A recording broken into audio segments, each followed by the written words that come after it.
Ya no rige bien. Esas 4 palabras hicieron añicos mi mundo mientras yo, paralizada en el pasillo, me aferraba a mi taza de café con dedos temblorosos. La traición cortaba más profundo que cualquier cuchillo. Hoy voy a contarles algo que nunca pensé que compartiría. Si tú también crees que aún valemos, incluso después de los 60, escribe 1 en los comentarios. Y por favor, deja un like y suscríbete. Demostremos que juntos somos fuertes. Mi nombre es Elena Margarita Torres, y a mis 80 años, me he vuelto invisible para mi propia familia. La bata de casa floreada que uso cada mañana, esa que mi hija Clara me compró hace 3 Navidades, se ha convertido en mi uniforme de irrelevancia. Sus rosas desvaídas reflejan cómo me siento, antes vibrante, ahora marchita y olvidada. Estaba de pie en el estrecho pasillo de la casa de Clara en Coyoacán, el mismo pasillo donde las fotos familiares cubren las paredes. Imágenes que son la crónica de nuestras vidas, pero que, de alguna manera, me hacen sentir más ausente que presente. El piso de madera crujió bajo mis pantuflas mientras me acercaba a la sala, llevando mi café matutino en la taza de porcelana que Clara había designado como la taza de mamá, aunque incluso esa pequeña propiedad se sentía condicional. Fue entonces cuando los oí. La voz de Clara, baja y conspiradora, mezclada con el tono más grave de su esposo, David. Hablaban de mí como si fuera un problema que resolver en lugar de una persona a quien amar.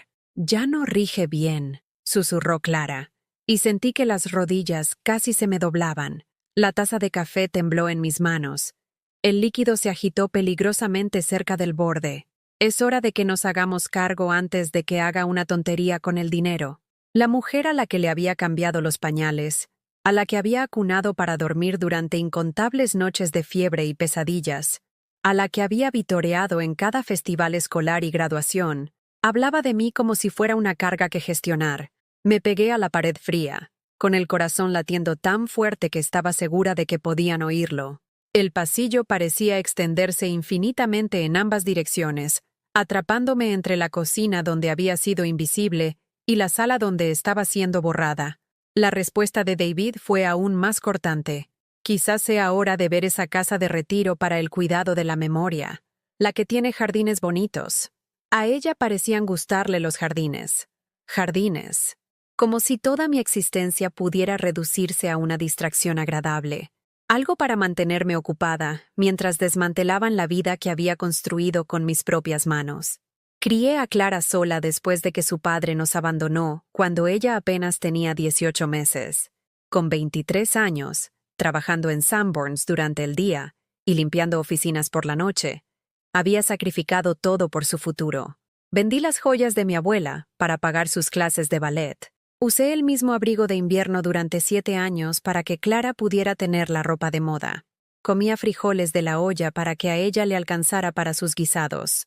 Los recuerdos volvieron como una presa que se rompe, enseñándola a andar en bicicleta en los viveros de Coyoacán, corriendo a su lado hasta que me ardían los pulmones, negándome a soltarla hasta que estuviera lista, quedándome despierta hasta las 2 de la mañana, cosiéndole a mano su vestido de graduación, porque los de las tiendas estaban fuera de nuestro alcance, haciendo turnos dobles para pagar su colegiatura, diciéndole que no era nada, mientras mis pies sangraban dentro de unos zapatos remendados con cinta gris.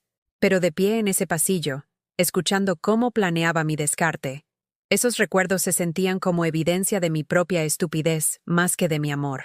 La taza de café se me resbaló de los dedos y golpeó el piso de madera con un chasquido seco que resonó por la casa como un disparo. El líquido oscuro se extendió por la madera, filtrándose en las ranuras entre las tablas. Manchas permanentes que no se podían limpiar, al igual que las palabras que acababa de escuchar. «¿Mamá?», llamó la voz de Clara, de pronto brillante y artificial. «¿Estás bien?». Miré la porcelana rota esparcida a mis pies, cada trozo reflejando la luz del techo como si fueran lágrimas. La taza había sido de mi madre, una de las pocas cosas que había logrado conservar a través de todos los años de mudanzas y reducciones. Ahora yacía en fragmentos, y me di cuenta de que, de alguna manera, era apropiado. «Estoy bien», respondí, con la voz más firme de lo que me sentía. Solo fui torpe, pero no estaba bien. Mientras me arrodillaba en el suelo, recogiendo con cuidado los pedazos con unas manos que temblaban no por la edad, sino por el corazón roto, sentí que algo dentro de mí también se agrietaba. No se rompió, se agrietó, como el hielo que empieza a ceder antes del deshielo de primavera. Esa noche, me senté en la pequeña recámara que se había convertido en mi mundo. Clara la llamaba el cuarto de visitas, aunque yo llevaba viviendo allí 8 meses. Las paredes estaban pintadas de un beige genérico, y los muebles eran piezas desiguales de varias habitaciones de la casa. Nada me pertenecía, excepto el contenido de 2 maletas y una caja de cartón etiquetada «Cosas de mamá», con la letra pulcra de Clara. Abrí esa caja por primera vez desde que me mudé, inhalando el aroma de los saquitos de lavanda y el papel viejo. Dentro había fotografías que abarcaban 60 años. El día de mi boda, los primeros pasos de Clara, mañanas de Navidad, donde la alegría venía envuelta en papel periódico, porque no podíamos permitirnos papel de regalo de verdad. Hubo una foto que me hizo detenerme. Clara a los 7 años, desdentada y sonriente, sosteniendo una tarjeta del Día de la Madre hecha a mano que decía: «Te quiero más grande que todo el mundo, mami». Sus manitas habían dibujado cuidadosamente corazones en los bordes, y había firmado con una C al revés que me había parecido adorable. ¿Dónde estaba esa niña ahora? ¿Cuándo había dejado de verme como la mujer que le bajaba la luna y las estrellas y había empezado a verme como la mujer que no recordaba dónde las había puesto? Apreté la fotografía contra mi pecho y cerré los ojos, sintiendo las primeras lágrimas que me había permitido derramar en meses. Cayeron en silencio, como caen las lágrimas cuando has aprendido que llorar en voz alta solo incomoda a los demás. Afuera de mi ventana, el perfil de la Ciudad de México centelleaba en la distancia, millones de luces representando millones de vidas. Me pregunté cuántos otros padres ancianos estarían sentados en recámaras prestadas, aferrándose a los recuerdos de hijos que se habían convertido en extraños. Pero mientras estaba sentada allí en la creciente oscuridad, algo comenzó a agitarse dentro de mí. Un recuerdo no de Clara de niña, sino de mí misma a los 23 años, joven y aterrorizada, pero decidida a construir una vida para ambas. Esa mujer había sido una fiera, había sido ingeniosa, no había sido la víctima de nadie. ¿Fui utilizada? La pregunta se formó en mi mente como un susurro, creciendo en volumen con cada repetición. ¿Fui utilizada? ¿Todo lo que di fue tomado por sentado, medido por su utilidad en lugar de su amor? Guardé la fotografía de nuevo en la caja y cerré la tapa suavemente. Mañana, decidí, comenzaría a recordar quién era realmente Elena Torres. Mañana, dejaría de ser invisible. Las luces de la ciudad se difuminaban a través de mis lágrimas, pero por primera vez en meses parecían menos sueños lejanos y más posibilidades esperando ser descubiertas. Tenía 80 años, pero no estaba acabada, ni de lejos. La mañana siguiente, me desperté antes del amanecer, como lo había hecho todos los días durante los últimos 60 años. Los viejos hábitos tardan en morir, incluso cuando ya no hay nadie para quien preparar el desayuno ni un trabajo al que correr. La casa aún estaba envuelta en ese silencio pesado que precede al despertar del mundo, y agradecí estos momentos robados de soledad. Me dirigí a la cocina, con los pies descalzos y silenciosos sobre el frío piso de loseta. La cafetera descansaba en la cubierta como un amigo leal, una de las pocas cosas que todavía respondían a mi tacto sin juzgar. Mientras la máquina gorgoteaba hasta cobrar vida, me quedé junto a la ventana, observando cómo el sol pintaba el perfil de la Ciudad de México en tonos dorados y ámbar. Esta cocina nunca se había sentido mía, a pesar de vivir aquí durante 8 meses. Cada superficie era de Clara, cubiertas de granito que yo nunca habría podido pagar, electrodomésticos de acero inoxidable que me intimidaban con sus pantallas digitales y pitidos. Incluso el café era diferente del que yo había comprado para mí durante 40 años.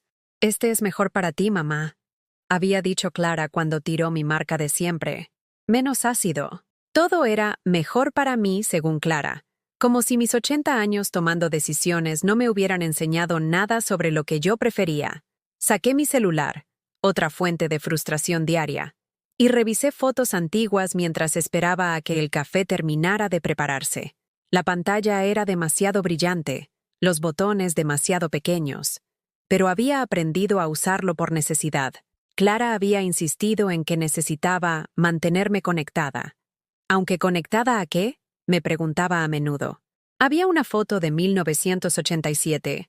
Clara con su toga y birrete de la graduación de la prepa, radiante de orgullo mientras sostenía su diploma. Recordaba ese día con una claridad cristalina. Había doblado turnos 6 veces ese mes para pagar al fotógrafo profesional, saltándome comidas para poder rentar la toga y el birrete. Tenía los pies tan hinchados de estar parada detrás del mostrador de la tienda que tuve que hacerle cortes a mis zapatos solo para poder caminar a la ceremonia. Pero ver el rostro de Clara en ese momento, pura alegría, pura posibilidad, había hecho que cada sacrificio valiera la pena. Había entrado a la Facultad de Economía de la UNAM, y yo estaba tan orgullosa que lloré allí mismo en el auditorio, sin importarme quién me viera.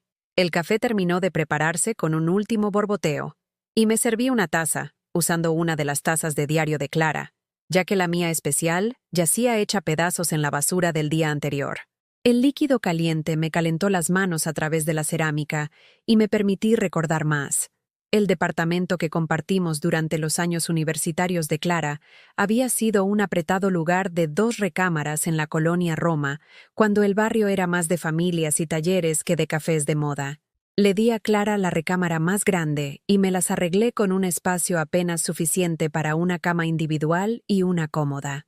Las paredes eran delgadas, y podía oírla estudiar hasta altas horas de la noche, el rasgueo de su lápiz sobre el papel, mientras resolvía problemas de economía y ensayos de literatura. Durante su segundo año, Clara me llamó al trabajo, sollozando tan fuerte que apenas podía entender sus palabras. «Mamá, no puedo con esto», lloró. «La carga de trabajo es demasiada, y estoy reprobando cálculo. Quizá debería dejar la escuela y buscar un trabajo». Salí temprano del trabajo ese día, perdiendo el pago de mediodía que no podía permitirme perder, y tomé un pecero hasta su departamento cerca de CEU. La encontré hecha un ovillo en su estrecha cama, rodeada de libros de texto y pañuelos de papel arrugados. Se veía tan pequeña, tan derrotada. Nada como la joven segura de sí misma que había cruzado el escenario de graduación apenas 2 años antes. «Mírame», le dije, sentándome en el borde de su cama y tomando su rostro entre mis manos. «Eres hija de Elena Torres. Nosotras no nos rajamos, no nos rendimos. Buscamos otra manera». Al día siguiente, me reporté enferma y pasé 12 horas ayudándola a organizar su horario de estudio, haciendo fichas de repaso y explicándole los problemas de cálculo que le parecían imposibles.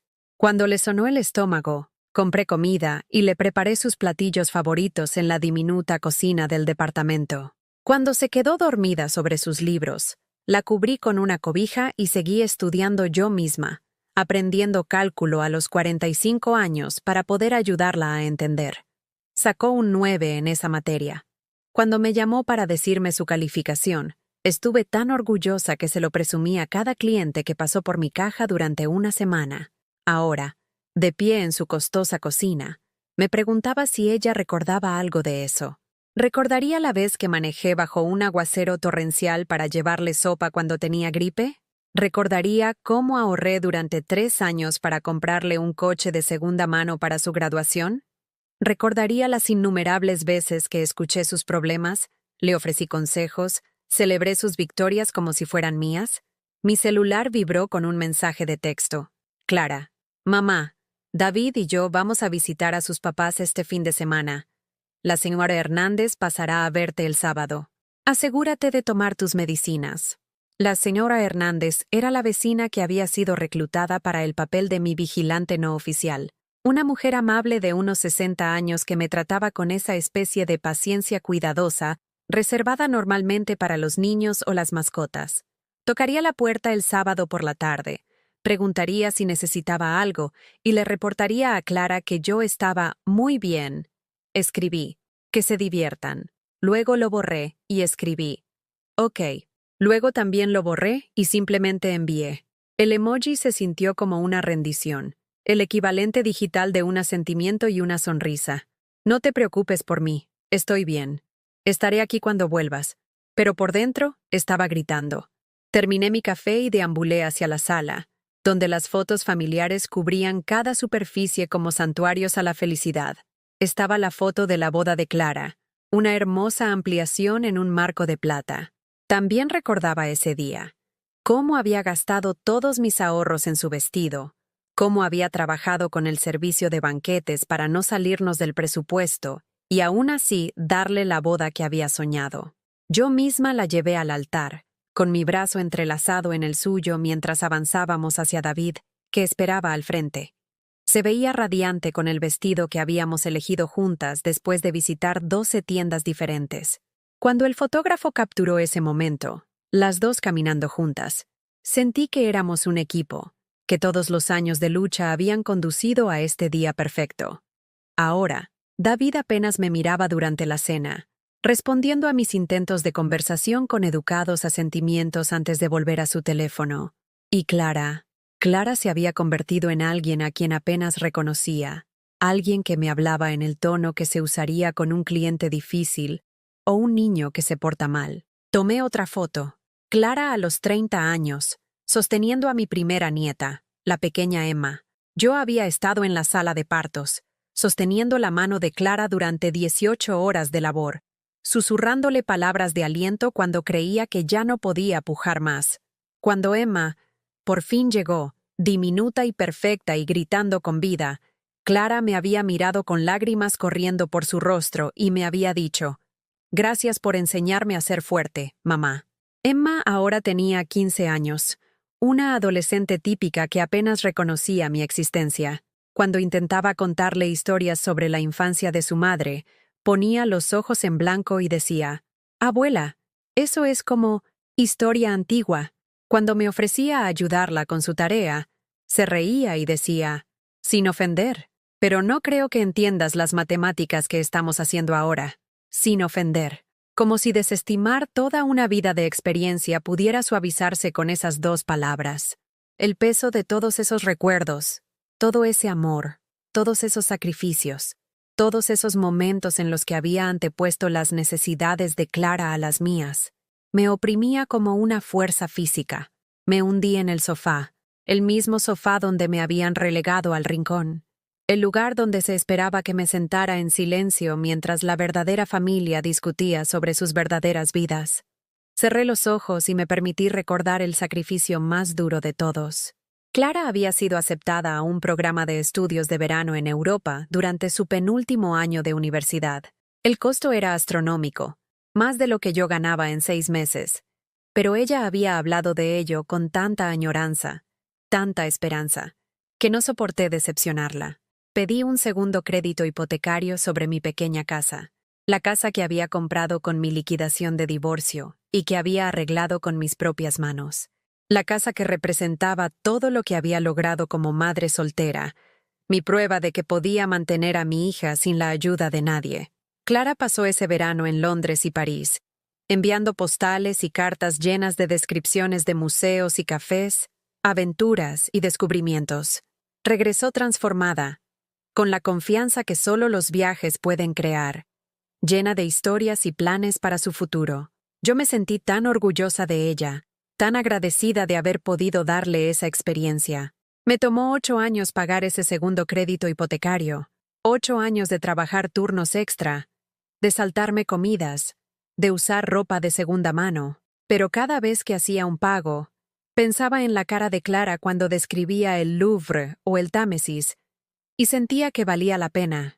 Ahora me preguntaba, ¿alguna vez pensó ella en el costo de ese verano? ¿Alguna vez se preguntó cómo una empleada de Sanborns había logrado enviar a su hija a Europa? ¿Alguna vez relacionó sus aventuras con mis sacrificios? ¿O simplemente lo había aceptado todo como algo que le correspondía, como los niños aceptan el amor de sus padres, sin pensar, sin cuidado, como si fuera tan natural e interminable como el aire? La casa cobró vida a mi alrededor mientras Clara y David iniciaban sus rutinas matutinas. Escuché la ducha corriendo, la cafetera volviendo a encenderse, el sonido de las noticias locales saliendo de su televisor en la recámara. Pronto bajarían, y yo volvería a ser la mujer invisible, la que sonreía y asentía y trataba de no ocupar demasiado espacio en sus vidas perfectamente organizadas. Pero algo había cambiado desde ayer. La grieta en mi corazón se había ensanchado durante la noche, y a través de ella podía ver atisbos de la mujer que solía ser. La mujer que había plantado cara a caseros y cobradores, que había trabajado 2 empleos y aún así encontraba energía para ayudar con la tarea, que había convertido centavos en milagros y hecho magia de la nada. Esa mujer no habría aceptado ser tratada como una carga. Esa mujer habría exigido respeto, no lo habría mendigado. Mientras estaba sentada allí a la creciente luz de la mañana, me di cuenta de que la pregunta que me había hecho anoche, ¿fui utilizada?, se estaba convirtiendo en una respuesta. Sí, había sido utilizada. Mi amor había sido dado por sentado. Mis sacrificios olvidados. Mi valor medido solo por mi utilidad. Pero todavía estaba aquí. Todavía respirando. Todavía recordando. Y tal vez, solo tal vez, no era demasiado tarde para recordarles a todos quién era realmente Elena Torres. Pasaron 3 semanas como una lenta tortura. Cada día traía nuevas y pequeñas humillaciones. Pequeños cortes que individualmente parecían insignificantes, pero que juntos formaban un patrón de desprecio sistemático que estaba comiendo mi alma. Comenzó con las pastillas. Clara se había hecho cargo de la administración de mis medicamentos, instalando uno de esos organizadores semanales de pastillas de plástico con ranuras para la mañana, el mediodía y la noche. «Es por tu bien, mamá», había dicho, confiscando los frascos de mi bolso como si fuera una niña a la que no se le podía confiar caramelos. «No podemos permitir que olvides dosis o que tomes demasiadas». Yo había estado administrando mis propios medicamentos durante 15 años sin incidentes. Pastillas para la presión arterial alta, una vitamina diaria y una aspirina de baja dosis. Nada complicado, nada que requiriera un título en farmacología para entender. Pero Clara trataba mi leve olvido sobre los planes de la cena como evidencia de que era incapaz de manejar algo más complejo que respirar. Me observaba tomar mis pastillas de la mañana, parada en el umbral con los brazos cruzados, marcando elementos en su lista mental. ¿Tomaste la de la presión arterial? ¿La blanca, la chiquita? Como si no hubiera estado tomando las mismas pastillas durante años, como si mi mente se hubiera nublado de repente, tanto que no pudiera distinguir entre 3 medicamentos simples. Lo peor era la forma en que sonreía después, esa sonrisa brillante y condescendiente que decía: «Bien, niña, mamá. Hiciste lo que se supone que debías hacer». Luego llegó el incidente del coche. Le había pedido prestado el coche de Clara para visitar a mi antigua vecina, la señora Patterson, que vivía en mi antiguo barrio a unos 20 minutos de distancia. La señora Patterson me había llamado para informarme sobre la muerte de otra vecina, alguien a quien conocía desde hacía 30 años, y quería asistir al funeral. «Ay, mamá, no creo que sea una buena idea», dijo Clara sin siquiera levantar la vista de su laptop. «Tus reflejos ya no son los de antes, y a veces te confundes con las direcciones». «Me conduje a ese barrio durante 40 años», respondí, tratando de mantener la voz firme. «Creo que puedo manejar 20 minutos por calles que conozco mejor que mi propio nombre. Pero ¿qué pasa si algo ocurre? ¿Qué pasa si te pierdes? ¿Qué pasa si tienes uno de tus episodios?» Episodios. Hacía que mis momentos ocasionales de distracción sonaran como ataques, como eventos médicos peligrosos, en lugar de los pensamientos dispersos normales que venían con la edad y el estrés. Terminé tomando 3 camiones y caminando 4 cuadras para llegar a ese funeral, llegando tarde y exhausta, con los pies adoloridos con zapatos que no estaban diseñados para caminar tanto. La señora Patterson se había sorprendido al verme llegar sola y sin aliento. «¿Dónde está Clara?», preguntó. «Pensé que te traería». Mentí, por supuesto. «Tuvo una emergencia en el trabajo», dije, aunque la verdad se asentaba como una piedra en mi pecho. La verdad era que mi propia hija ya no confiaba en que yo condujera a un funeral, que ya no creía que fuera lo suficientemente competente como para navegar por las calles de la ciudad en la que había vivido durante 50 años. el aislamiento social fue quizás el corte más cruel de todos. Mi celular había sido mi salvavidas al mundo exterior. Mi conexión con amigos y antiguos compañeros de trabajo que aún me recordaban como persona, no como un problema. Pero Clara había decidido que estaba recibiendo demasiadas llamadas basura y había cambiado mi número sin consultarme. Le di el nuevo número a todos los que importan, me aseguró, entregándome un pedazo de papel con mi nueva información de contacto escrita con su letra pulcra. Pero, al parecer, todos los que importan era una lista muy corta que no incluía a la mayoría de mis amigas. La señora Patterson ya no podía comunicarse conmigo. Tampoco mi antigua compañera de trabajo, Janet, que había estado llamando todos los domingos durante 5 años para saber de mí y compartir chismes del barrio. Mi club de lectura, que se había reunido mensualmente durante una década, perdió completamente el contacto conmigo. Uno a uno, los hilos que me conectaban con mi vida anterior se estaban cortando, dejándome más aislada con cada día que pasaba. Cuando le pregunté a Clara si podía recuperar mi antiguo número, suspiró con la paciencia exagerada de quien trata con un niño irracional. «Mamá, el nuevo número es más fácil de recordar, y de esta manera puedo filtrar tus llamadas y asegurarme de que no te molesten los telemarketers o estafadores que intentan aprovecharse de la gente mayor. Gente mayor. No tú, sino gente mayor, como si fuera una categoría y no su madre, una demografía y no un individuo con preferencias, deseos y el derecho a decidir con quién quería hablar». El punto de quiebre llegó un martes por la tarde en octubre. Había tenido uno de mis raros días buenos, de esos en los que mi mente se sentía lúcida y mi energía era más alta de lo normal. Decidí hornear galletas, algo que había hecho miles de veces a lo largo de la infancia de Clara, algo que una vez había llenado nuestra casa de calidez y del tipo de amor que podía medirse en cucharadas de vainilla y puñados de chispas de chocolate. Encontré una receta básica en línea e hice una lista de compras. Nada complicado. Harina, azúcar, huevos, mantequilla, chispas de chocolate. Artículos que cualquier tienda de abarrotes tendría. Ingredientes que incluso una anciana olvidadiza debería poder manejar. Pero cuando le pedí a Clara si podía usar su coche para ir a la tienda, me miró con una alarma tan genuina que sentí que mis mejillas ardían de vergüenza. «Mamá, ¿quieres hornear? ¿Sola?» La incredulidad en su voz era inconfundible. «¿Y si olvidas apagar el horno? ¿Y si te quemas? ¿Y si dejas algo en la estufa? He estado horneando durante 60 años». Dije en voz baja.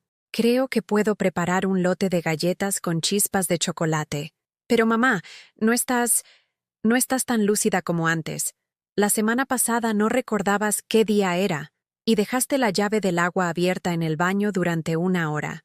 Tenía razón sobre la llave del agua. La había dejado abierta, distraída por una llamada de un telemarketer que intentaba venderme un seguro que no necesitaba. Pero una llave olvidada se había convertido de alguna manera en evidencia de que era un peligro para mí misma y para los demás. Prueba de que no se podía confiar en mí para tareas básicas. «Yo te compraré los ingredientes», dijo Clara, con esa voz artificialmente brillante que usaba cuando creía que estaba siendo útil. «Y podemos hornear juntas este fin de semana. Así puedo asegurarme de que todo salga bien. Juntas». Como si hornear galletas se hubiera convertido en una actividad supervisada, algo que requería supervisión y asistencia. Como si la mujer que había horneado miles de galletas, pasteles y pies a lo largo de su vida, se hubiera vuelto de repente incompetente para manejar una simple receta. Asentí y sonreí, porque eso es lo que siempre hacía. Acepté su oferta y fingí estar agradecida por su ayuda, pero por dentro estaba gritando. Por dentro, estaba recordando todas las veces que había horneado galletas para los eventos escolares, las fiestas de cumpleaños, las pijamadas de sus amigos, todas las veces que ella se había parado en una silla junto a mí en la cocina, usando mi viejo delantal atado a su pequeña cintura, ayudándome a medir los ingredientes y a lamer la cuchara. Ahora tenía miedo de dejarme usar su cocina sin supervisión. Miedo de que la mujer que le había enseñado a hornear de alguna manera incendiara la casa o envenenara a la familia con masa mal mezclada.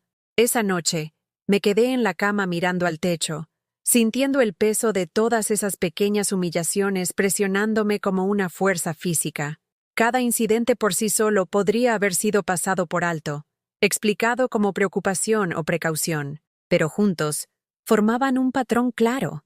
Me estaban despojando sistemáticamente de mi autonomía, mi dignidad, mi derecho humano básico a tomar decisiones sobre mi propia vida.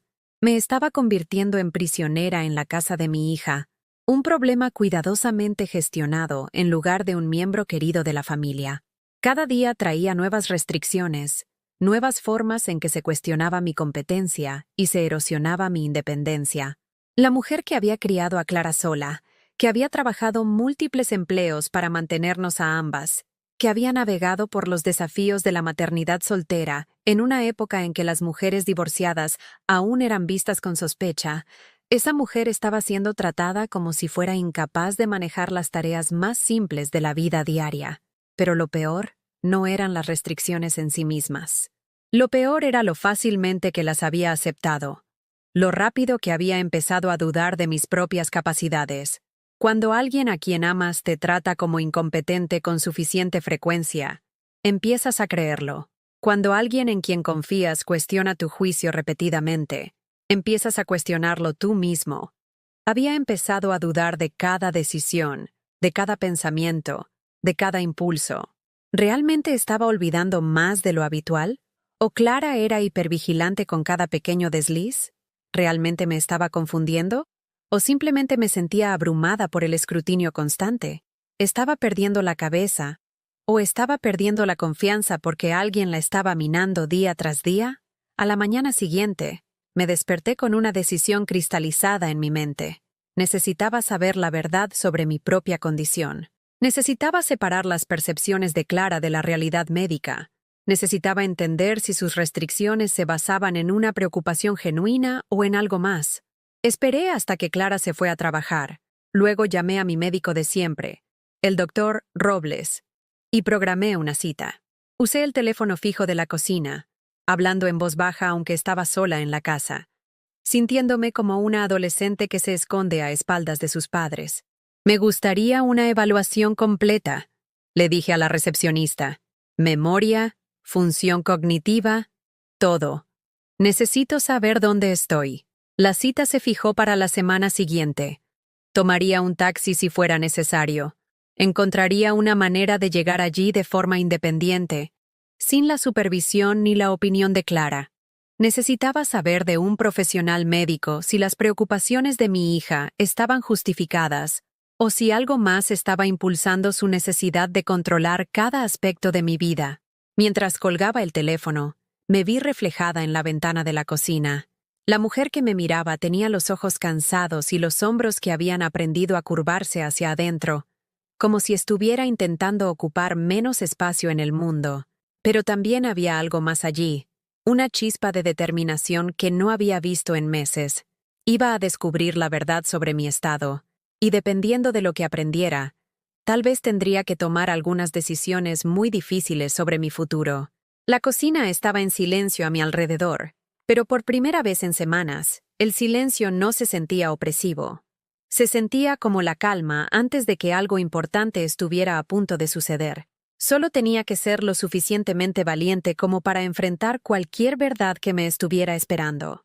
El consultorio del doctor Robles no había cambiado en los 15 años que llevaba siendo su paciente. Las mismas paredes beige, los mismos carteles motivacionales sobre la salud del corazón y el ejercicio, las mismas sillas cómodas que habían sido testigos de miles de conversaciones entre médico y paciente.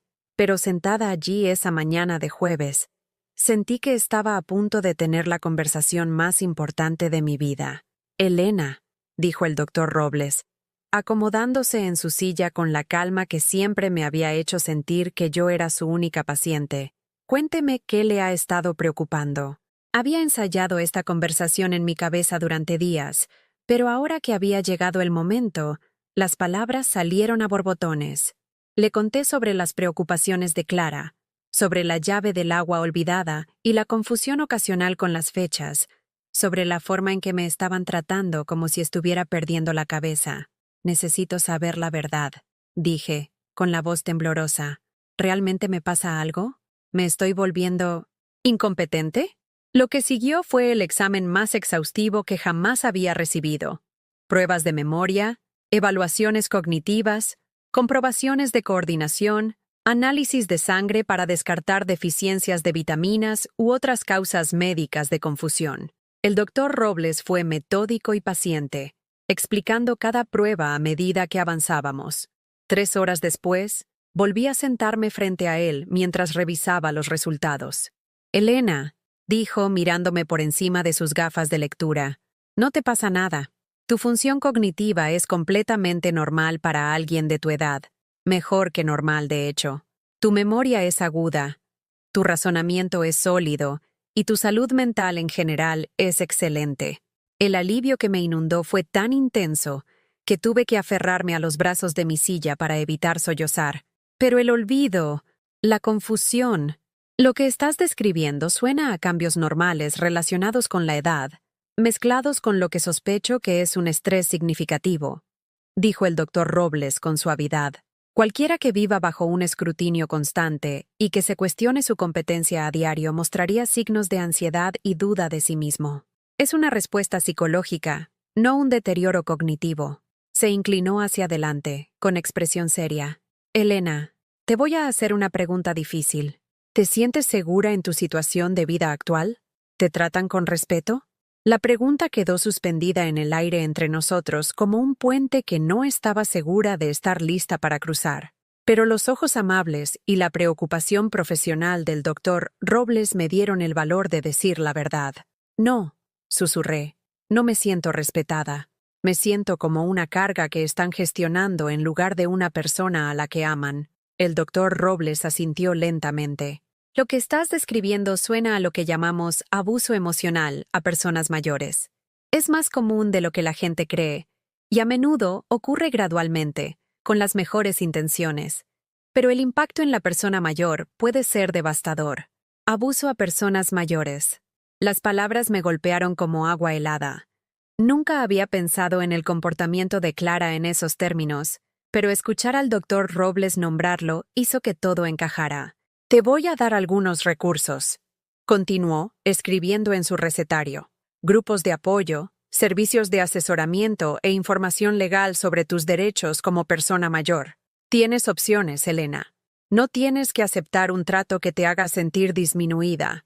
Salí de su consultorio con un certificado de salud mental limpia y una carpeta llena de información que se sentía como armas en una guerra que no sabía que estaba librando. Pero lo más importante que me llevé fue la validación de que mis sentimientos estaban justificados, que no estaba perdiendo la cabeza ni siendo demasiado sensible. El trayecto en taxi a casa me dio tiempo para pensar. Tenía pruebas ahora de que las restricciones de Clara no eran médicamente necesarias. Entonces, ¿de qué se trataban realmente? ¿Control? ¿Culpa por meterme en una residencia? ¿O algo más por completo? Estaba a punto de descubrirlo. Clara estaba esperándome en la sala de estar cuando entré por la puerta, con el rostro cubierto por una máscara de furia apenas contenida. «¿Dónde estabas?», exigió, levantándose del sofá con movimientos bruscos y agresivos. «La señora Hernández vino a verte y te habías ido». Ni una nota, ni una llamada telefónica, nada. Estábamos muy preocupadas. La ironía no se me escapó. Se preocupaba por mí porque había salido de la casa para demostrar que era competente para salir de la casa. Tenía una cita con el médico, dije con calma, dejando mi bolso y enderezando los hombros. ¿Una cita con el médico? ¿Con quién? El doctor Robles no está en tu agenda hasta dentro de un mes. Y yo estaría enterada de cualquier otra cita. Hice la cita yo misma, dije, mirándola fijamente a los ojos. Quería una evaluación completa de mi estado mental. La cara de Clara se puso pálida y luego roja. ¿Qué hiciste? Mamá, no puedes simplemente hacer citas médicas sin decirme. ¿Qué pasa si algo hubiera pasado? ¿Qué pasa si te hubieras confundido y le hubieras dado al médico información incorrecta sobre tus medicamentos? David apareció en la puerta, atraído por la tensión en la voz de Clara. Detrás de él, pude ver a Emma merodeando por el pasillo, su curiosidad adolescente superando su habitual indiferencia por el drama familiar. El médico dice que estoy bien, dije, sacando los resultados de la evaluación de mi bolso. Función cognitiva completamente normal para mi edad. Mejor de lo normal, de hecho. Clara me arrebató los documentos de las manos, escaneándolos con la intensidad de alguien que busca pruebas para apoyar una conclusión predeterminada. David leyó por encima de su hombro, y observé cómo sus expresiones cambiaban de la ira a la confusión a algo que parecía casi decepción. Esto no puede ser correcto, dijo Clara finalmente. Olvidas cosas todo el tiempo. Dejaste la llave del agua abierta. Te confundes con las fechas. Olvidé una llave y ocasionalmente confundo martes y miércoles. Respondí con la voz cada vez más firme. Eso no me hace incompetente. Me hace humana. Pero mamá, no estás pensando con claridad. Tomas malas decisiones. Querías conducir sola. Querías hornear sin supervisión. Quería vivir mi vida. La interrumpí, sorprendiéndome a mí misma con la firmeza en mi voz. Quería visitar a mis amigas, hornear galletas y hacer mis propias citas médicas. Cosas que he estado haciendo con éxito durante 80 años. Emma se acercó, con su joven rostro confuso. Espera, abuela. ¿No estás enferma?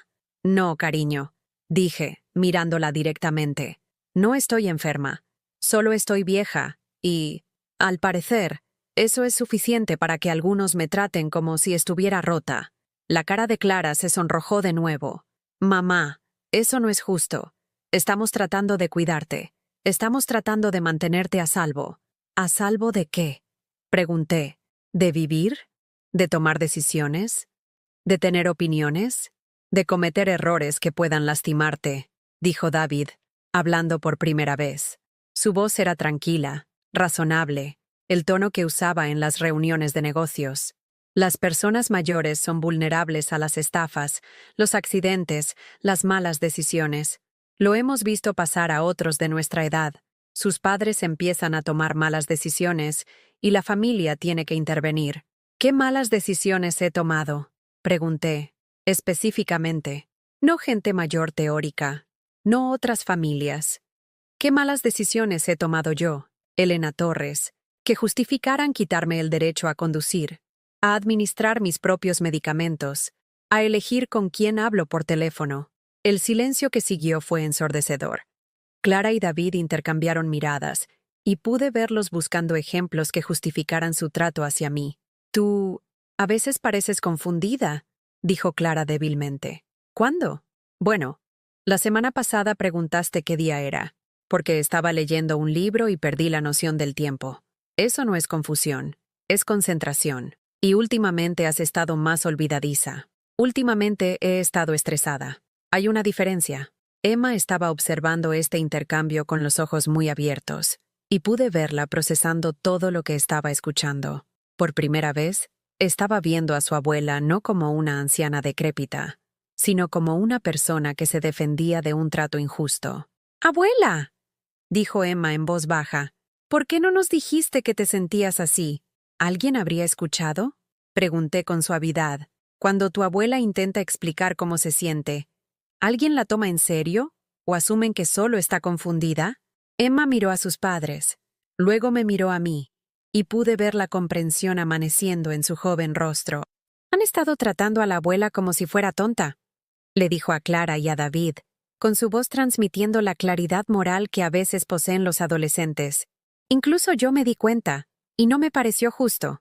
Clara se volvió hacia su hija. Emma, no entiendes la complejidad de la situación.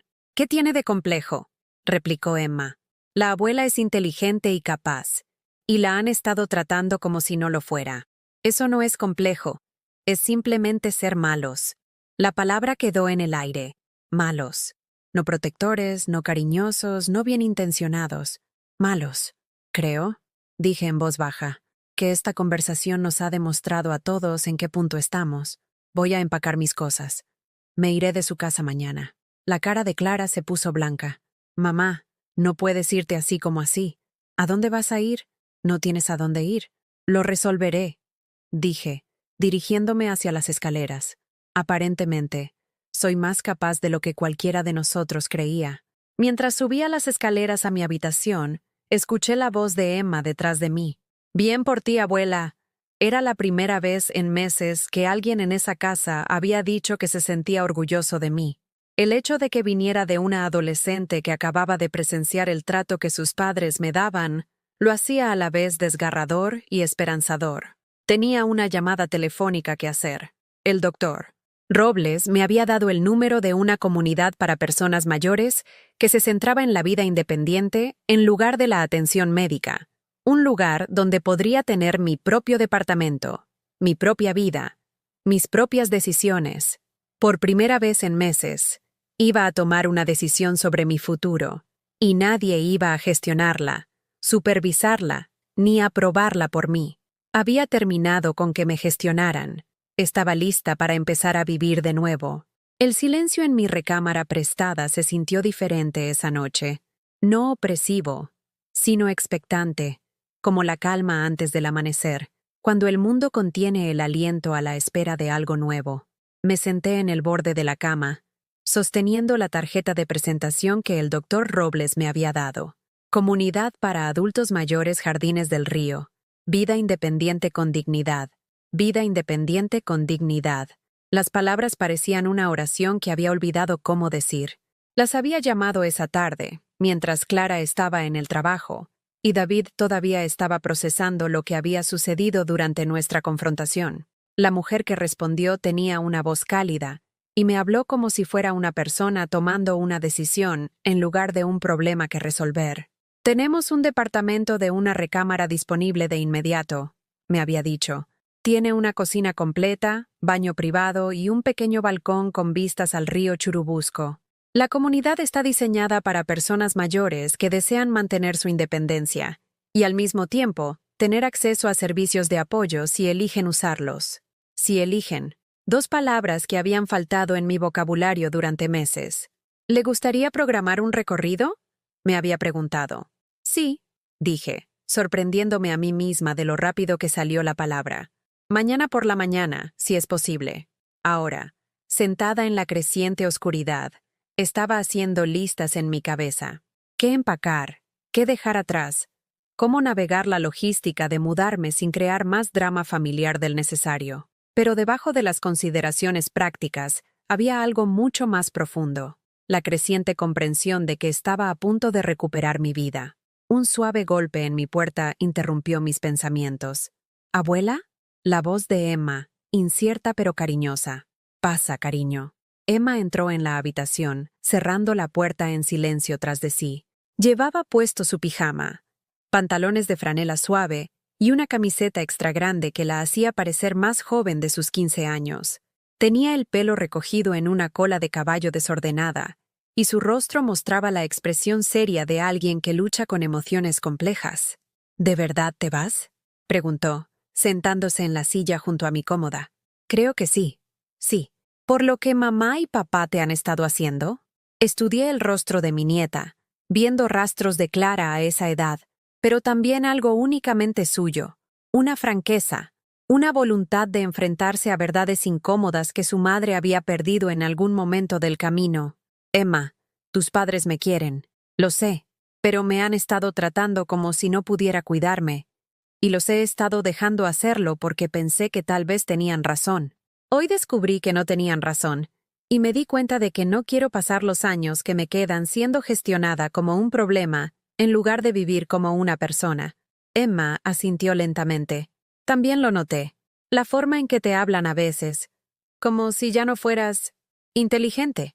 Me incomodó, pero no sabía cómo decir nada. Tú dijiste algo hoy. Lo llamaste por lo que era, malos. Eso requirió valor. Me sentí mal por no haber dicho nada antes. La voz de Emma era pequeña, teñida de la culpa que los niños sensibles llevan cuando son testigos de la injusticia, pero no saben cómo detenerla. Tienes 15 años, cariño. No es tu trabajo gestionar a los adultos de esta familia, pero estoy orgullosa de que hayas hablado cuando importaba. Nos sentamos en un cómodo silencio por un momento. 3 generaciones de mujeres Torres representadas en esta pequeña habitación. Emma, yo, y el fantasma de la joven madre que había sido cuando crié a Clara sola. ¿A dónde vas a ir?, preguntó Emma.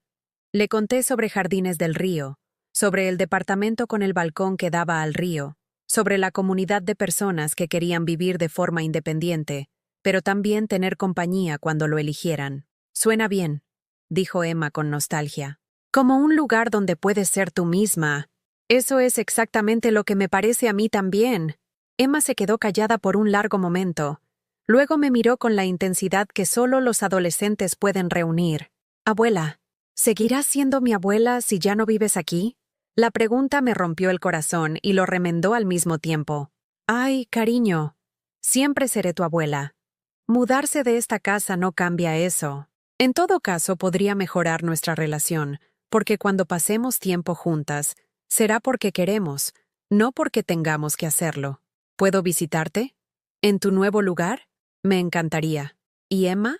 Cuando me visites, te enseñaré a hornear esas galletas con chispas de chocolate que tanto he querido hacer. Lo haremos juntas, solo nosotras. Y haremos un desastre, y no nos preocuparemos por si alguien cree que estamos siendo lo suficientemente seguras. Emma sonrió por primera vez desde que entró en mi habitación. Me gustaría. Después de que se fue, seguí empacando. No todo. Había estado acumulando posesiones durante 80 años, y la mayoría de ellas tendrían que quedarse o ser donadas. Pero las cosas importantes. Fotografías que contaban la historia de mi vida, la caja de joyas que mi madre me había dado, unos cuantos libros que habían sido fieles compañeros en tiempos difíciles. Mientras doblaba la ropa en mi vieja maleta, me encontré pensando en la mujer que había sido antes de que naciera Clara. 22 años, recién divorciada, asustada pero decidida. Esa mujer había sido feroz a su manera silenciosa. Había trabajado en múltiples empleos, descubierto cómo arreglar una llave que goteaba y equilibrar una chequera. Aprendido a navegar la maternidad soltera sin una hoja de ruta. ¿Cuándo dejé de ser esa mujer? ¿Cuándo empecé a dudar de mi propia competencia, a deferir al juicio de otros sobre mi vida? La respuesta era complicada. Implicaba el dolor por la pérdida de la independencia, la erosión gradual de la confianza que viene con el envejecimiento físico y el cuidado bien intencionado pero asfixiante de los hijos adultos que confundían el amor con el control.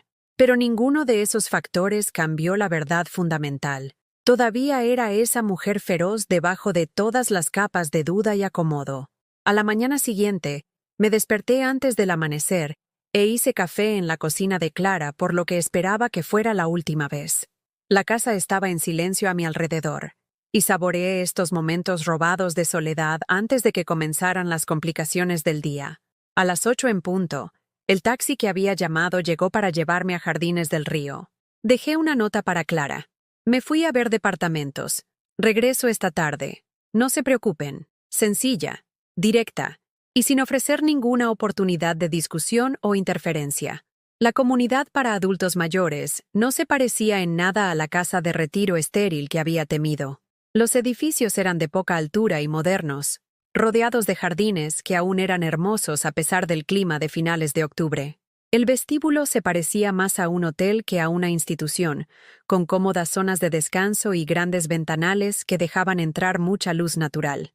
Martha Chen, la directora de la comunidad, me recibió en la recepción. Era una mujer de unos 60 años, con el pelo plateado y arrugas de risa que sugerían a alguien que encontraba alegría en su trabajo. «Usted debe ser Elena», dijo, extendiendo su mano con genuina calidez. «Me alegra mucho que haya venido hoy». El departamento estaba en el tercer piso, con ventanas orientadas al este hacia el río Churubusco. Era pequeño pero completo. Una verdadera cocina donde podía cocinar lo que quisiera cuando quisiera. Una sala de estar donde podía organizar los muebles de acuerdo con mis propios gustos. Un dormitorio que sería solo mío. Pero fue el balcón lo que me convenció. De pie allí, mirando el agua con el horizonte de la ciudad en la distancia, sentí algo que no había experimentado en meses. Posibilidad. Este podría ser mi punto de vista. Mi lugar para el café de la mañana. Mi lugar para ver cómo cambian las estaciones, sin que nadie controle si me estaba tomando demasiado tiempo o si me olvidaba de entrar. El contrato de arrendamiento es mensual al principio, explicó Marta mientras volvíamos a caminar por el departamento. sin compromiso a largo plazo, hasta que esté segura de que esto es lo correcto para usted. Y no hay tarifa de compra, solo el alquiler del primer mes y un depósito de garantía reembolsable. ¿Cuándo podría mudarme?, pregunté. Mañana, si lo desea. Tenemos un servicio de alquiler de muebles que puede entregar las piezas básicas esta tarde, si las necesita. Mañana. La palabra se sintió como un salvavidas lanzado a alguien que se estaba ahogando. Lo tomaré, dije, sintiendo la decisión tan natural como respirar. Marta sonrió. Esperaba que dijera eso. Déjeme empezar con el papeleo. Mientras firmaba el contrato de arrendamiento, usando mi propio nombre y tomando mis propias decisiones financieras por primera vez en meses, sentí que se abría una puerta dentro de mí. Esto no se trataba solo de cambiar mi dirección. Se trataba de reclamar mi identidad como una persona capaz de tomar decisiones sobre su propia vida. El viaje en taxi de vuelta a la casa de Clara me dio tiempo para prepararme para lo que sabía que sería una conversación difícil. Pero ahora me sentía armada con algo más que evaluaciones médicas e indignación justiciera. Tenía un plan, un lugar a donde ir, y lo más importante, la prueba de que era capaz de ocuparme de mis propios asuntos. Clara me estaba esperando en la sala de estar cuando entré por la puerta, con el rostro en una mezcla de preocupación e ira apenas contenida. ¿Dónde has estado?, exigió. No puedes desaparecer así como así sin decirle a nadie a dónde vas. Te lo dije en la nota. Estaba viendo departamentos. ¿Departamentos? La voz de Clara se elevó. Mamá, no puedes vivir sola. Ya hemos pasado por esto. Necesitas supervisión. Necesito respeto. La interrumpí, acomodándome en la silla frente a ella con la calma deliberada de quien ha tomado una decisión. Y encontré un departamento donde puedo tenerlo. Le conté sobre Jardines del Río, sobre el balcón, la cocina y el contrato de arrendamiento mensual. Observé cómo su rostro pasaba por la incredulidad, la ira y algo que podría haber sido pánico. Esto es ridículo, dijo finalmente. Estás siendo impulsiva y emocional. No estás pensando con claridad. Estoy pensando con más claridad que en meses. Respondí. Y me mudo mañana. ¿Mañana? David había aparecido en la puerta, atraído por el sonido de nuestras voces elevadas. Elena, no puedes simplemente mudarte de la noche a la mañana. Hay cosas que considerar, arreglos que hacer. Ya hice los arreglos. Firmé el contrato de arrendamiento. Alquilé muebles. Lo único que queda por hacer es empacar mis pertenencias e irme. Clara se puso de pie abruptamente, paseando hacia la ventana y de vuelta. Esto es una locura. Tienes 80 años. No puedes escaparte de casa como una adolescente. No me estoy escapando, dije en voz baja. Me voy a casa, a mi casa, donde puedo tomar mis propios medicamentos, hornear mis propias galletas y decidir por mí misma si soy competente para conducir hasta la tienda de abarrotes. El silencio que siguió estaba cargado de miedos no expresados y resentimientos enterrados hacía mucho tiempo. Pero yo me mantuve tranquila, sintiéndome más centrada que desde que me mudé a esta casa hace 8 meses. Por primera vez en casi un año, iba a dormir en un lugar al que pertenecía, donde me querían no porque alguien se sintiera obligado a cuidarme, sino porque yo había elegido estar allí. Mañana me despertaría libre. El camión de mudanzas llegó a las 9 en punto de la mañana siguiente.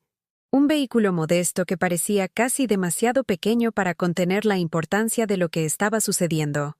Había dormido mejor que en meses, despertando con una claridad y un propósito que se sentía como la luz del sol después de un largo invierno. Clara apenas me había hablado en el desayuno, con la mandíbula tensa en la línea obstinada que recordaba de sus años de adolescente, cuando había decidido que el mundo entero conspiraba contra ella.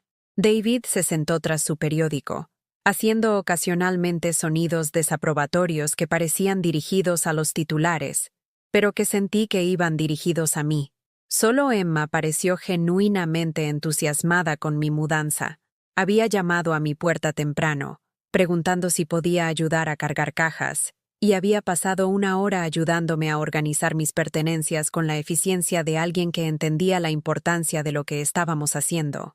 «Abuela», dijo mientras envolvíamos la porcelana de mi madre en papel periódico, «creo que eres muy valiente». «No se siente valiente, cariño. Se siente necesario. A veces esas cosas son lo mismo. La sabiduría de los quinceañeros podía ser sorprendente en su simplicidad y verdad. Los mudanceros eran profesionales, eficientes y corteses, tratando mis posesiones con el cuidado de personas que entendían que el día de la mudanza siempre era emocional, independientemente de la edad. Cargaron mis muebles, lo poco que iba a llevar, y mis cajas de libros, fotografías y objetos personales que representaban 80 años de vida, destilados en porciones manejables. Clara se quedó en la puerta observando, con los brazos cruzados, con el rostro en una máscara de emoción apenas controlada. No podía decir si estaba enojada, herida, asustada, o una combinación de las tres. Quizás ella tampoco lo supiera. «Esto es un error, mamá», dijo mientras los mudanceros se llevaban lo último de mis pertenencias. «Te vas a arrepentir, quizás», respondí, sorprendida por lo tranquila que me sentía. «Pero será mi error y mi arrepentimiento con el que tendré que vivir. No he tenido ese lujo en mucho tiempo. Fue entonces cuando se derrumbó». ¿Lujo? La voz de Clara se quebró, y de repente ya no era una mujer de mediana edad controladora, sino mi hija asustada, la niña que solía meterse en mi cama durante las tormentas. «Mamá, yo estaba tratando de cuidarte, estaba tratando de mantenerte a salvo, estaba tratando de ser una buena hija. Ay, cariño». Dejé mi bolso y me acerqué a ella, viendo más allá de su ira el miedo que había debajo. «Eres una buena hija. Siempre has sido una buena hija. Pero cuidar a alguien no significa apoderarse de su vida. Pero te olvidabas de las cosas. Cometías errores. Estaba olvidando pequeñas cosas y cometiendo errores menores, de la misma manera que todos lo hacen cuando están estresados y se sienten vigilados todo el tiempo. Convertiste la falibilidad humana normal en evidencia de incompetencia». David emergió de detrás de su periódico, con el rostro serio. «Elena, Clara estaba siguiendo el consejo que obtuvimos de la consejera de cuidado de ancianos. Cuando los padres mayores empiezan a mostrar signos de deterioro cognitivo, la familia necesita intervenir antes de que ocurra algo grave». «¿Qué consejera de cuidado de ancianos?», pregunté, sintiendo un escalofrío recorrer mi columna vertebral. Clara y David intercambiaron miradas, y vi algo pasar entre ellos. Un reconocimiento de que habían revelado más de lo que pretendían. «Después de que te mudaste», dijo Clara en voz baja, «me preocupé por algunas de las cosas que hacías. Así que llamé a un servicio que ayuda a las familias a navegar este tipo de situaciones». «¿Qué tipo de situaciones?». «Cuando los padres empiezan a perder su independencia. Cuando necesitan más supervisión, pero no lo admiten». Las piezas encajaron con una claridad enfermiza. Me diagnosticaron antes de observarme. Llamaron a alguien que les dijo qué buscar, y luego encontraron exactamente lo que esperaban encontrar. «Mamá, eso es exactamente lo que pasó». Mi voz era firme, pero por dentro temblaba con una mezcla de traición y revelación. Decidieron que era incompetente, y luego interpretaron todo lo que hacía a través de esa lente. Una llave del agua olvidada se convirtió en evidencia de deterioro cognitivo. Olvidar qué día era se convirtió en prueba de que necesitaba supervisión. Emma había estado de pie en silencio en la esquina, pero ahora se adelantó. «¿Es por eso que ustedes dos comenzaron a tratar a la abuela de manera diferente? ¿Porque una extraña por teléfono se los dijo?». La acusación en su joven voz era condenatoria, y vi cómo el rostro de Clara se derrumbaba al darse cuenta de cómo se veían sus acciones a través de los ojos de su hija. «Estábamos tratando de hacer lo correcto», dijo David, pero su voz carecía de convicción. «¿Para quién?», pregunté. «¿Para mí? ¿O para su tranquilidad?». La pregunta quedó en el aire, sin respuesta e irresoluble. «Necesito preguntarte algo», dije, mirando directamente a Clara. «Y necesito que seas honesta conmigo. ¿Algo de esto fue por el dinero?». Otro intercambio de miradas entre Clara y David, más largo esta vez, más cargado de significado. «¿Qué dinero?», preguntó Clara, pero su voz había perdido su certeza. «El dinero que crees que tengo. El dinero con el que te preocupaba que yo pudiera echar a perder. El dinero que mencionaste cuando pensabas que no podía oírte». La cara de Clara se puso pálida. «Mamá, yo nunca dije. Dijiste que yo ya no estaba bien. y que necesitabas encargarte de las cosas antes de que yo arruinara algo con el dinero. Te oí, Clara. Estaba parada justo en el pasillo. El silencio que siguió fue ensordecedor. Emma miró de un lado a otro entre sus padres y yo, con su joven rostro procesando las implicaciones de lo que estaba escuchando. «Hay dinero, ¿verdad?», dijo David finalmente. «¿De la venta de tu casa? ¿De tus inversiones?» «Sí», dije simplemente. «Hay dinero». «¿Cuánto?», preguntó Clara, e inmediatamente pareció horrorizada de haber formulado la pregunta. Metí la mano en mi bolso y saqué un estado de cuenta bancario que había traído específicamente para este momento.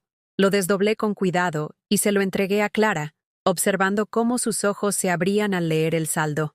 $2 millones, susurró. 2.400.000, para ser exactos. De la venta de mi casa, mis inversiones, mis ahorros y la póliza de seguro de vida de tu padre, que nunca toqué. Clara se hundió en la silla más cercana, con el papel temblando en sus manos. David se inclinó sobre su hombro, mostrando su propio rostro la misma conmoción. «Mamá», dijo Clara con la voz apenas audible, «¿por qué no nos dijiste?» «Porque sabía que esto iba a pasar», respondí tristemente. Sabía que en el momento en que se enteraran del dinero, todo cambiaría. Cada bondad se mediría por su valor. Cada decisión que tomara se analizaría por su impacto en su herencia. «Eso no es cierto», protestó Clara, pero su voz carecía de convicción. «¿No es cierto? Mira tu cara ahora mismo, Clara. Mira cómo me estás mirando. Ya no soy tu madre, soy una cuenta bancaria con piernas». Emma emitió un pequeño sonido de angustia, y me di cuenta de que estaba siendo más dura de lo que pretendía delante de ella. «La verdad es», continué más suavemente, «que he estado protegiendo ese dinero durante años, esperando el momento adecuado para compartirlo. Pensé que tal vez cuando te jubilaras, o cuando Emma fuera a la universidad, o cuando alguno de ustedes se enfrentara a una verdadera crisis. Pero ahora me doy cuenta de que también lo estaba protegiendo de que se convirtiera en la razón por la que me amaban. No te amamos por tu dinero», dijo David, pero incluso él pareció oír cuán vacías sonaban las palabras. «David, has estado investigando residencias para el cuidado de la memoria. Encontré los folletos en el cajón de la cocina. Caras. ¿Pensaste que no me daría cuenta?» Su rostro se sonrojó. «Eso solo estábamos prevenidos». «¿Para qué? ¿Para el día en que pudieran internarme y tomar el control de mis finanzas legalmente?» «Mamá, basta», dijo Clara con lágrimas corriendo por su rostro ahora. «Por favor, basta». «Sí, está bien. Sabíamos que probablemente tenías algo de dinero ahorrado. Y sí, pensamos en lo que pasaría si realmente desarrollaras demencia. Pero no estábamos tratando de robarte. Estábamos tratando de planificar tu cuidado, sin consultarme, sin involucrarme en las decisiones sobre mi propia vida y mi propio dinero. Me acerqué a la ventana, mirando la calle donde me esperaba mi nueva vida. «Me voy ahora», dije, «y me llevo mi dinero conmigo. Todo». «¿Todo?», la voz de Clara era pequeña. «Cada centavo. Va a cuentas que solo yo controlo, con beneficiarios que yo elijo, para ser distribuido según mis deseos cuando muera. Si muero». Me volví para enfrentarlos, viendo a mi familia claramente por primera vez en años. Clara, hermosa y exitosa pero asustada de perder el control. David, práctico y bien intencionado, pero incapaz de ver más allá de sus propias suposiciones. Y Emma, joven e idealista, pero empezando a comprender que los adultos son capaces de decepcionante complejidad. «No quiero castigarlos a ninguno de ustedes», dije, «pero tampoco quiero recompensar un comportamiento que me hizo sentir como si estuviera desapareciendo. Si quieren una relación conmigo en el futuro, será porque me valoran como persona, no como una fuente de seguridad financiera». Recogí mi bolso y caminé hacia la puerta, deteniéndome solo para abrazar a Emma y despedirme. «¿Todavía me vas a visitar?», susurré en su oído. «Intenta impedírmelo», susurró ella. En la puerta principal, me giré para echar una última mirada a la casa que había sido mi prisión durante 8 meses. Clara seguía sentada en la silla, sosteniendo el estado de cuenta bancario como si fuera una prueba que no podía procesar del todo. David estaba de pie detrás de ella, con la mano en el hombro, ambos con aspecto perdido. «Los quiero a los dos», dije. «Siempre los he querido, y siempre los querré. Pero ya no voy a comprar su amor con mi dinero ni con mi sumisión. Cuando estén listos para tener una relación conmigo como iguales, saben dónde encontrarme». Salí por la puerta y subí al taxi que esperaba para llevarme a mi nueva vida. Al alejarnos de la acera, no miré atrás. Mirar atrás era para las personas que no estaban seguras de a dónde iban. Yo sabía exactamente a dónde iba. Iba a casa, a mí misma. La primera mañana en mi nuevo departamento, me desperté al amanecer no porque tuviera que hacerlo, sino porque quería. La luz que entraba por la ventana de mi recámara era diferente, más suave, más dorada, filtrada a través de un cristal que me pertenecía y que iluminaba paredes que yo había elegido.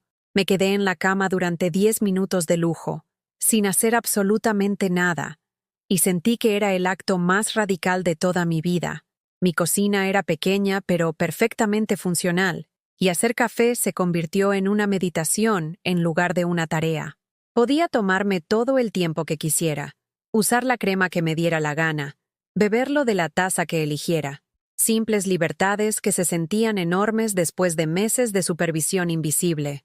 Llevé mi café al balcón y observé cómo el río Churubusco fluía bajo la niebla de la mañana, sintiendo que algo se desbloqueaba en mi pecho que ni siquiera me había dado cuenta de que había estado apretado con fuerza. El silencio era diferente aquí también. No el silencio opresivo de alguien que intenta no ser notado, sino la calma pacífica de alguien que pertenecía exactamente al lugar donde estaba. Al mediodía, había hecho algo que no había hecho en casi un año. Me había arreglado y había ido de compras. No para obtener lo necesario o artículos de la lista de otra persona, sino por puro placer. Tomé el camión al centro. Sí, recordaba cómo navegar por el transporte público. Y pasé 2 horas en Liverpool, probándome ropa y comprando cosas simplemente porque me gustaban. La dependienta, una mujer alegre de unos 40 años llamada Sandra, me trató como a cualquier otra clienta que tomaba decisiones personales sobre su apariencia. No hubo preguntas condescendientes sobre si estaba segura de mis selecciones, ni sugerencias de que llamara a alguien para confirmar mis compras. Solo consejos de moda honestos y un entusiasmo genuino por ayudarme a encontrar cosas que me hicieran sentir bien. «Ese color te queda precioso», dijo Sandra mientras me probaba un suave suéter lavanda que nunca habría elegido mientras vivía con Clara. «Resalta tus ojos». ¿Cuándo fue la última vez que alguien había elogiado mis ojos? ¿Cuándo fue la última vez que me había mirado en un espejo y visto algo que no fuera una mujer que estaba envejeciendo y que se estaba convirtiendo en una carga? Compré el suéter, junto con un par de jeans que me quedaban bien, zapatos cómodos para caminar y una bufanda de seda que se sintió como una pequeña rebelión contra el guardarropa práctico y sin color que había acumulado durante el último año. El total fue más de lo que me había gastado en mí misma en meses, y me sentí maravillosa. ¿Te estás consintiendo?, preguntó Sandra mientras envolvía mis compras. «Empezando a hacerlo», respondí, y ambas sonreímos. Esa tarde, hice algo aún más transformador.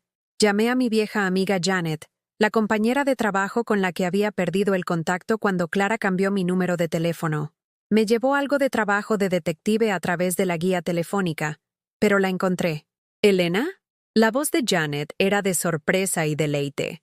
«Ay, Dios mío, llevo meses intentando contactarte. Estaba tan preocupada de que te hubiera pasado algo». «Algo pasó», dije, «pero ahora estoy mejor». Charlamos durante 2 horas, poniéndonos al día sobre los chismes del barrio, los amigos mutuos y los pequeños detalles de la vida diaria que habían parecido tan poco importantes cuando vivía bajo un escrutinio constante, pero que ahora se sentían como salvavidas que me conectaban con el mundo. Janet me invitó a comer la semana siguiente, y acepté sin tener que consultar a nadie ni justificar mis planes. «Me da mucho gusto escuchar tu voz», dijo Janet mientras terminábamos la llamada. «Te oyes como tú misma otra vez, como yo misma otra vez». No me había dado cuenta de lo lejos que me había alejado de mi propia identidad hasta que comencé el viaje de regreso. Esa noche, me preparé la cena a mí misma. Una verdadera cena. No solo algo para llenar mi estómago. Salmón con limón y hierbas, verduras asadas, una pequeña copa de vino que saboreé mientras leía una novela que había elegido de la biblioteca de la comunidad. El libro era un romance, algo que me habría avergonzado leer en la casa de Clara porque parecía frívolo, inapropiado para alguien de mi edad. Ahora lo leía abiertamente, riéndome de las partes graciosas y suspirando en las escenas románticas sin preocuparme por el juicio de nadie. La segunda semana trajo nuevas aventuras. Me inscribí en una clase de pintura de acuarela en el centro comunitario, algo que siempre había querido probar pero nunca había tenido tiempo de hacer durante mis años de trabajo. La instructora, una mujer paciente llamada María, nos trató a todos los principiantes con el mismo aliento suave, independientemente de la edad o el nivel de habilidad. No hay una forma incorrecta de pintar, les dijo a nuestro pequeño grupo de aspirantes a artistas. El único error es no intentarlo. Mis primeros intentos fueron torpes, infantiles, nada que alguna vez colgara en una galería, pero eran míos, creados por mis manos de acuerdo con mi visión, y me llenaron de una satisfacción que no había sentido en años. Estaba aprendiendo algo nuevo a los 80 años, demostrándome que mi mente aún era curiosa, aún capaz de crecer y cambiar. Los otros estudiantes de la clase eran un grupo diverso, una maestra jubilada, una joven madre que venía durante el horario escolar de sus hijos, un hombre de 70 años que había comenzado a pintar después de que su esposa murió. Éramos todos principiantes juntos, todos vulnerables y ansiosos por aprender, y la edad se volvió irrelevante ante la creatividad compartida. «¿Tienes buen ojo para el color?», me dijo María después de mi tercera clase, estudiando mi intento de pintar el atardecer sobre el río. «¿Has considerado tomar la clase intermedia?». Lo había hecho. El hecho de que alguien me animara a avanzar, a desafiarme más, se sintió como una validación de mi decisión de reclamar mi independencia. La tercera semana trajo una visita inesperada. Estaba leyendo en mi balcón cuando sonó el interfono, y la recepción anunció que Emma estaba aquí para verme. La encontré en el vestíbulo, luciendo un poco abrumada por el entorno elegante, pero decidida a estar allí. Llevaba una pequeña mochila y tenía la expresión seria que ponía cuando estaba nerviosa por algo importante. «Hola, abuela», dijo, e inmediatamente rompió a llorar. La abracé mientras lloraba. Esta hermosa y complicada adolescente que estaba navegando por su propia relación con unos padres que tenían buenas intenciones, pero no siempre entendían el impacto de sus acciones. «Lo siento», dijo cuando las lágrimas cesaron. «Lamento la forma en que te trataron. Lamento no haber hablado antes». «Ay, cariño, no tienes nada que disculparte. Hablaste cuando importaba, y eso requirió coraje. Mamá ha estado llorando mucho», dijo Emma en voz baja. «Se siente terrible por todo. Dice que estaba tratando de protegerte, pero ahora sabe que en realidad te estaba lastimando. ¿Cómo estás manejando todo esto?». Emma se encogió de hombros con la estudiada indiferencia que los adolescentes usan para enmascarar emociones profundas. «Ha sido raro. Me han estado preguntando sobre cuestiones de dinero, como cuánto cuesta en la universidad y si planeo vivir en casa después. Creo que están en pánico por no tener tu dinero con el que contar». La honestidad fue brutal e iluminadora. «¿Y cómo te hace sentir eso?». «Asqueroso, la verdad.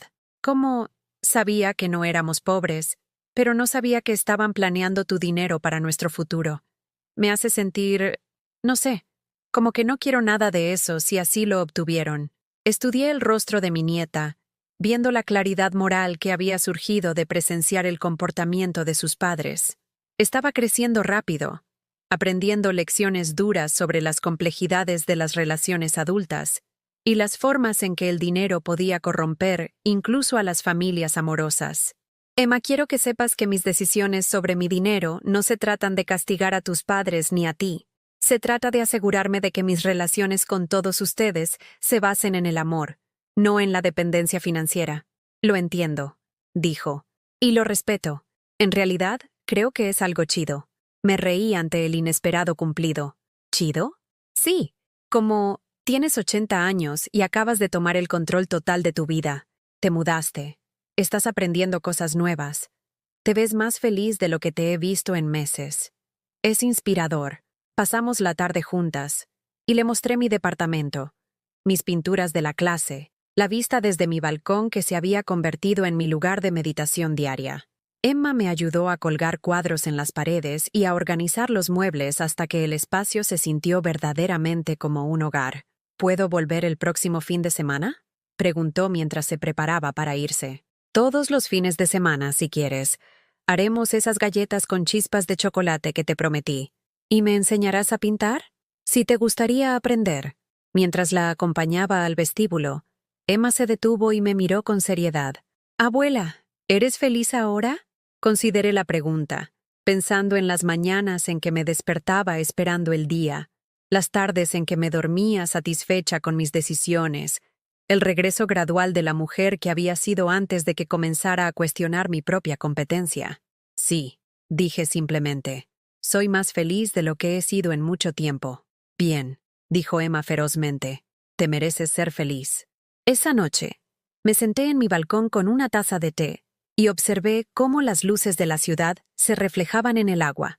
En algún lugar de allí, Clara probablemente estaba preocupada por mí, preguntándose si estaba a salvo, si estaba tomando buenas decisiones, si eventualmente la perdonaría por los meses de control benévolo que casi me habían borrado. Pero ya no estaba enojada. La ira requería demasiada energía, y tenía cosas mejores que hacer con mi tiempo. Estaba demasiado ocupada redescubriendo quién era Elena Torres cuando no estaba siendo gestionada, supervisada, ni disminuida por personas que pensaban que sabían lo que era mejor para ella. Estaba demasiado ocupada viviendo para perder el tiempo en el resentimiento. Por primera vez en meses, estaba emocionada por el mañana, no porque algo especial estuviera planeado, sino porque sería mi día para darle la forma que yo eligiera. Y esa posibilidad, pura, ilimitada, magnífica posibilidad, se sintió como el mayor regalo que jamás me había dado. 6 meses después, me paré en el mismo lugar donde comenzó esta historia, frente a un espejo, mirando mi reflejo. Pero todo había cambiado. La mujer que me miraba tenía los ojos claros, los hombros rectos, y una sonrisa que llegaba hasta el corazón. Llevaba puesto el suéter lavanda que realzaba sus ojos, y su cabello plateado estaba peinado de una manera que la hacía sentir hermosa en lugar de invisible. Esta era Elena Torres a los 80 años, y era magnífica. La luz de la mañana que entraba por las ventanas de mi departamento se había convertido en mi bendición diaria, un recordatorio de que había despertado a otro día de mi propia elección. Mi ritual del café se había convertido en algo sagrado, no solo la preparación de una bebida, sino un momento de gratitud por la simple libertad de comenzar mi día de acuerdo con mi propio ritmo. Llevaba viviendo en Jardines del Río medio año, y cada día había traído nuevos descubrimientos sobre quién era cuando no estaba tratando de ser pequeña, sumisa o conveniente para los demás. La mujer que surgió de esos meses de autodescubrimiento era alguien a quien estaba orgullosa de conocer. Mi pintura de acuarela había progresado hasta el punto de que María sugirió que considerara vender mi trabajo en la Feria de Arte Anual de la comunidad. La idea de que alguien quisiera comprar algo que había creado con mis propias manos me llenó de un orgullo que no había sentido desde la graduación de preparatoria de Clara. «¡Has encontrado tu voz!», me dijo María mientras examinaba mi última pintura. Un atardecer sobre el río Churubusco visto desde mi balcón, representado en suaves púrpuras y dorados que parecían brillar desde adentro. Hay confianza en tus pinceladas ahora, una certeza que no estaba allí cuando comenzaste. Confianza, certeza. Palabras que habían faltado en mi vocabulario durante tanto tiempo que había olvidado que podían aplicarse a mí. Mi amistad con Janet se había profundizado en algo precioso y duradero. Nos reuníamos para almorzar todos los martes.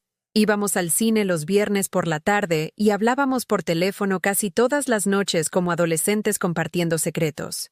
Se había convertido en mi testigo, la persona que podía confirmar que no estaba perdiendo la cabeza, que no me estaba volviendo incompetente, que no me estaba deslizando hacia el crepúsculo confuso que Clara me había convencido de que era mi futuro inevitable. «Estás floreciendo», me dijo Janet una tarde mientras caminábamos por el malecón, algo que no podría haber imaginado hacer hace 6 meses, cuando tenía miedo de salir de casa sin permiso. Es como ver una flor que fue mantenida en la oscuridad que finalmente recibe la luz del sol. También había descubierto la alegría de la soledad, no la soledad que había experimentado mientras vivía con Clara, sino la tranquila, nutritiva tranquilidad de alguien que disfrutaba de su propia compañía. Leía vorazmente, devorando novelas y biografías y libros sobre historia del arte, que alimentaban mi nueva pasión por la pintura. Escuchaba música que nunca había tenido tiempo de explorar, desde el jazz hasta la música clásica, pasando por las canciones folclóricas de mi juventud que me traían recuerdos de una época en que todo parecía posible. Y, lo más sorprendente, había hecho nuevos amigos. La comunidad de Jardines del Río estaba llena de personas que, como yo, habían elegido la independencia sobre la dependencia, la dignidad sobre la conveniencia. Éramos una colección de individuos que se negaban a ser definidos únicamente por nuestra edad, que estábamos decididos a seguir creciendo y aprendiendo y contribuyendo al mundo hasta nuestro último aliento. Estaba Margarita, una exbibliotecaria que organizaba nuestro club de lectura y me había presentado a autores de los que nunca había oído hablar. Roberto, un músico de jazz retirado que tocaba el piano en el salón comunitario los domingos por la tarde y me había convencido de que volviera a cantar, algo que no había hecho desde que Clara era pequeña. Y estaba Sara, una viuda que se había mudado aquí desde los suburbios, después de que sus hijos trataron de convencerla de que necesitaba atención a tiempo completo, a pesar de su perfecta salud y su mente aguda. Éramos una familia elegida, unida no por la sangre ni por la obligación, sino por el respeto mutuo y los valores compartidos. Celebrábamos los cumpleaños de los demás, asistíamos a las citas médicas de los demás cuando se necesitaba apoyo moral y, lo más importante, nos tratábamos como adultos competentes capaces de tomar nuestras propias decisiones. Emma se había convertido en una presencia habitual en mi nueva vida, visitando todos los fines de semana y trayendo una energía y una perspectiva que me mantenían conectada con la generación más joven. Había aprendido a pintar con una habilidad sorprendente, su impaciencia adolescente equilibrada por un ojo artístico natural que me recordaba por qué me había enamorado del medio. «Abuela», dijo un sábado por la tarde mientras pintábamos codo con codo en mi balcón. «He estado pensando en lo que pasó con mamá y papá». «¿Qué pasa con eso, cariño?» «Creo que estaban asustados. Creo que te vieron envejecer y entraron en pánico al perderte, así que trataron de controlarlo todo para asegurarse de que no pasara nada malo. Pero no se dieron cuenta de que al tratar de mantenerte a salvo, en realidad te estaban haciendo daño». La sabiduría de los 17 años podía ser sorprendente. Emma había crecido significativamente en los últimos meses, y sospechaba que presenciar el trato de sus padres hacia mí la había obligado a confrontar algunas verdades incómodas sobre los adultos en su vida. «Creo que tienes razón», dije. «El miedo puede hacer que la gente haga cosas que normalmente no haría, cosas que van en contra de sus propios valores». «¿Los has perdonado?», consideré la pregunta mientras añadía un toque de amarillo a la puesta de sol que estaba pintando. «Los he perdonado por ser humanos, por ser imperfectos, por cometer errores basados en el amor y el miedo en lugar de en la malicia. Pero no he olvidado las lecciones que aprendí sobre la importancia de defender mis propios derechos». «¿Crees que alguna vez volverás a vivir con ellos?». «No», dije sin dudarlo. «Este es mi hogar ahora. Estas son mis decisiones a tomar. Si tus padres quieren una relación conmigo, tendrán que aceptarme tal como soy, una mujer independiente que resulta ser su madre y abuela». Emma asintió solemnemente. «Se los dije. Dije que no estabas siendo terca ni mala, que solo estabas siendo tú misma, y que si te querían, deberían estar contentos de que seas feliz». «¿Y qué dijeron?». Mamá lloró. Papá se quedó callado. Pero creo que están empezando a entender. De hecho, durante el último mes, había comenzado a recibir tímidas insinuaciones de Clara y David. No exigencias de que volviera a casa, ni sermones sobre mi irresponsabilidad, sino consultas genuinas sobre mi bienestar. Clara había enviado flores en mi cumpleaños con una tarjeta que simplemente decía: «Te quiero, mamá. Espero que seas feliz». David había llamado para contarme sobre un seminario de planificación financiera que pensó que podría resultarme interesante, tratándome como a una adulta competente, capaz de administrar mis propios asuntos. Los cambios fueron pequeños pero significativos, lo que sugiere que tal vez estaban aprendiendo a verme como una persona en lugar de un problema que resolver. Pero el cambio más profundo estaba en cómo me veía a mí misma. La mujer en la que me había convertido durante estos meses no era alguien que hubiera inventado desde cero. Era quien siempre había sido debajo de las capas de duda, acomodo y miedo. Era la mujer de 23 años que había criado a una hija sola. La mujer que había trabajado en múltiples empleos y aún así encontraba energía para ayudar con la tarea. La persona que había convertido los desafíos en oportunidades y los obstáculos en peldaños. Esa mujer nunca había desaparecido realmente. Simplemente había sido enterrada bajo años de que le dijeran que no era capaz, que no era lo suficientemente joven, que no era lo suficientemente lúcida, que no era lo suficientemente valiosa como para tomar sus propias decisiones. Ahora estaba de vuelta, y era gloriosa. En una fresca mañana de noviembre, recibí una inesperada llamada telefónica de un abogado que representaba a los bienes de mi antigua vecina, la señora Patterson. Había fallecido pacíficamente mientras dormía, y me había dejado una pequeña herencia, no dinero, sino algo mucho más precioso. Le dejó su jardín, explicó el abogado. El jardín comunitario detrás de su edificio. Dijo en su testamento que usted era la única persona en quien confiaba para mantenerlo hermoso y productivo. Un jardín. La señora Patterson había recordado mi amor por cultivar cosas, mi orgullo por el pequeño huerto que había mantenido detrás de mi antigua casa. Me había dado raíces, literal y figurativamente, en la comunidad donde había vivido durante tantos años. Esa tarde, tomé el camión a mi antiguo barrio y caminé por el jardín que la señora Patterson había cuidado durante décadas. Estaba inactivo ahora, esperando la primavera, pero podía ver los cimientos de algo hermoso, bancales para verduras, un rincón dedicado a las flores, un pequeño invernadero donde las plántulas podían empezar. Podía imaginarme aquí en primavera, con mis manos en la tierra, nutriendo nuevos cultivos y alimentando a los vecinos que tal vez no tenían acceso a verduras frescas.